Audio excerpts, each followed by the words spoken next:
Ya, teman-teman semua, selamat datang kembali ke channel ini. Ketika kalian misalnya sudah menjalin hubungan yang cukup lama dengan seorang narsistik, biasanya kalian menjadi seorang figur yang tidak mau atau tidak ingin meminta bantuan kepada pasangannya kalian tersebut. Kenapa? Karena seorang narsistik melatih kalian untuk menjadi seseorang yang tidak ingin atau tidak mau meminta bantuan, karena kalian akan mengalami kesulitan akan hal tersebut. Seorang narsistik ingin sebuah hubungan yang satu arah, di mana dia bebas meminta bantuan, dia bebas meminta apapun dari kalian, tetapi kalian tidak boleh meminta apapun dari diri dia. Dia melihat semua orang itu sebagai aset atau komoditas. Mau pasangan, mau keluarga, mau sahabat, dia ingin hubungan satu arah, di mana dia bebas meminta, tetapi kalian tidak boleh meminta. Kalian mungkin tidak sadar akan hal tersebut, tetapi sebenarnya seorang narsistik melakukan beberapa hal untuk melatih kalian untuk menjadi seorang figur yang enggan meminta bantuan kepada dia. Kita akan membahas beberapa hal tersebut di dalam video kali ini. Yang pertama, teman-teman perhatikan, kalau kalian sudah cukup lama hidup dengan seorang narsistik, dia akan berubah. Dari seseorang yang dulu begitu hebat dan sepertinya sangat bisa diandalkan, dia sekarang menjadi seseorang yang sangat-sangat tidak bisa diandalkan. Yang sebenarnya itu dia sengaja. Mereka menjadi seseorang yang begitu tidak bisa diandalkan, dan ketika kalian meminta bantuan kepada dia, dia akan mengecewakan kalian. Dia mungkin akan menjadi seseorang yang pelupa, seseorang yang teledor, seseorang yang membuat keadaan di mana kalian merasa malas untuk bergantung kepada mereka. Dan dari pengalaman-pengalaman mengecewakan tersebut, kalian kemudian memutuskan untuk tidak lagi mengandalkan mereka. Yang kedua, triknya juga bisa dilakukan dengan seorang narsistik ketika misalnya dia ingin memanipulasi kalian supaya seolah-olah dia masihlah seseorang yang baik. Tetapi dia sengaja melakukan sesuatu dengan melakukan kesalahan. Misalkan, ketika dia memang tidak bisa menolak karena mungkin ada tekanan dari pihak lain, seorang narsistik bisa saja melakukan segala sesuatu, tetapi dengan cara melakukan itu setengah-setengah. Mereka mungkin melakukan sesuatu, tetapi tidak melakukan itu dengan benar. Mereka melakukan sesuatu, namun tidak selesai, dan justru sengaja membuat kesalahan-kesalahan yang menghancurkan pekerjaan tersebut. Ini dinamakan sebagai sebuah kemampuan yang sengaja dipersenjatai untuk merugikan orang lain. Jadi ketika kalian mempercayakan sebuah pekerjaan kepada dia, dia justru menghancurkan pekerjaan tersebut. Dan bahkan kalian sendiri kesulitan untuk memperbaiki kesalahan yang dia buat tersebut. Sehingga bantuan mereka itu justru menjadi hambatan bagi kalian. Dan membuat kalian belajar bahwa meminta bantuan kepada mereka itu justru menjadi sebuah musibah. Dan lebih sulitnya lagi, ketika kalian komplain akan hal tersebut, justru si narsistik akan menyerang kalian dengan mengatakan bahwa kalian tidak berterima kasih. Dan kemudian dia sengaja selalu mengungkit hal-hal tersebut untuk menolak bantuan kalian di masa depan.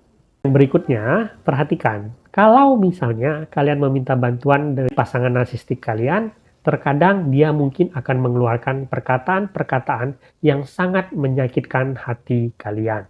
Mungkin kalian meminta bantuan-bantuan yang remeh, bantuan-bantuan yang tidak besar, tetapi dia kemudian justru mengejek kalian dan mengeluarkan perkataan-perkataan yang sangat menyakitkan hatinya kalian.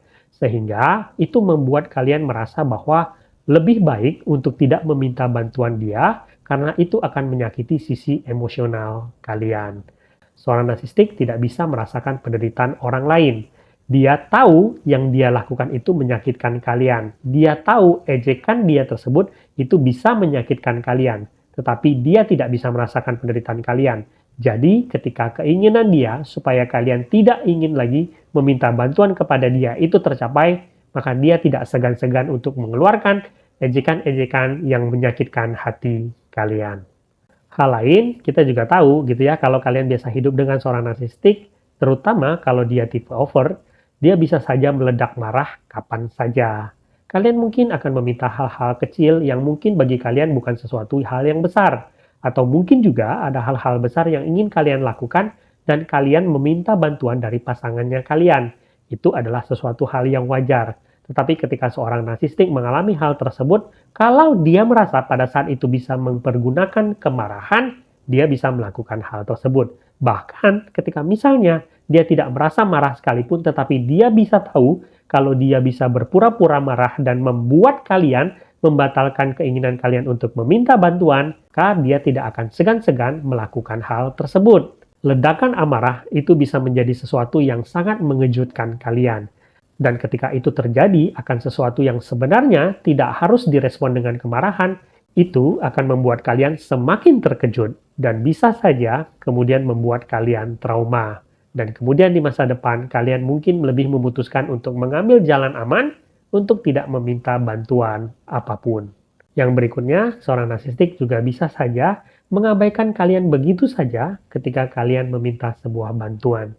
Ketika kalian misalnya mengirimi dia sebuah pesan, ketika kalian menelpon dia, dia bisa saja mengabaikan hal tersebut. Dan seolah-olah tidak ada hal yang terjadi. Tetapi kita tahu ketika kita diabaikan, itu akan memukul mental kalian. Diabaikan oleh orang yang paling kita harapkan untuk membantu kita, itu akan sangat memukul mental kita. Itu merupakan pukulan telak bagi kepercayaan diri seseorang. Maka karena itulah untuk menghindari rasa sakit tersebut, di masa depan kalian mungkin berpikir untuk tidak lagi meminta bantuan. Karena selain hal itu adalah sesuatu yang sia-sia, itu juga bisa menyebabkan kesakitan untuk kalian. Yang terakhir, perhatikan kalau kamu sudah cukup lama hidup dengan seorang narsistik, kalau dulu pada saat awal di saat love bombing, dia akan selalu bertanya kepada kalian tentang apa yang bisa dia lakukan kepada kalian, sekarang dia berubah menjadi seseorang yang tidak pernah menawarkan apapun kepada kalian. Ketika kalian membutuhkan sesuatu, dia berpura-pura tidak tahu akan hal tersebut.